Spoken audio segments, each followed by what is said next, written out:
Hi అండి. అందరికీ స్వాగతం అండి మన లోహిత ఎంటర్టైన్మెంట్ ఛానల్‌కి. ఎలా ఉన్నారండి అందరూ? బాగున్నారు కదండీ! మరి ఈరోజు మన కంటెంట్ ఏంటో చూద్దామండి. మనతో ఎవరైనా మాట్లాడితే మన మంచి కోరే మనవాళ్ళు అని మనసుకి సంతోషం కలగాలి. అదే కోపంగా చెప్తే మనకు సర్ది చెప్పే గొప్ప బంధం అని భయం కలగాలి.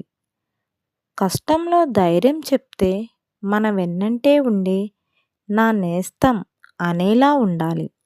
అంతేగాని నీ ఎదుగుదలతో కలిసే బంధాలు ఎప్పటికీ ముడివేసిన దారాలే.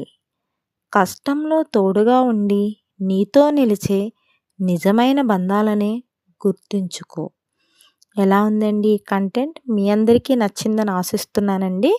ప్లస్ వెళ్ళే ముందు మీ అందరి కోసం ఒక చిన్న జోక్ అండి. ఒక ఆవిడ వాళ్ళ మదర్‌కి కాల్ చేసి, అమ్మ, ఈరోజు మా ఇంట్లో వాళ్ళందరూ నన్ను ఏదోలా వింతగా చూస్తున్నారమ్మా అని చెప్తుంది.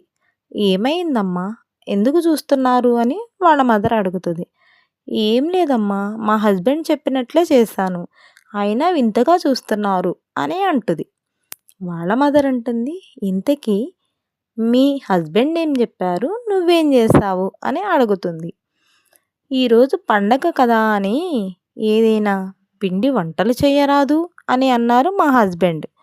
ఆయన చెప్పినట్లే నిమ్మకాయ పిండి పులిహోర చేశానమ్మా, అయినా నన్ను వింతగా చూస్తున్నారు అని అంటుంది అమాయకంగా. ఎలా ఉందండి ఈ జోక్? మీ అందరికీ నచ్చిందని ఆశిస్తున్నానండి. ప్లీజ్ లైక్ చేయండి అండ్ మన ఛానల్ని సబ్స్క్రైబ్ చేయండి. థ్యాంక్ యూ అండి.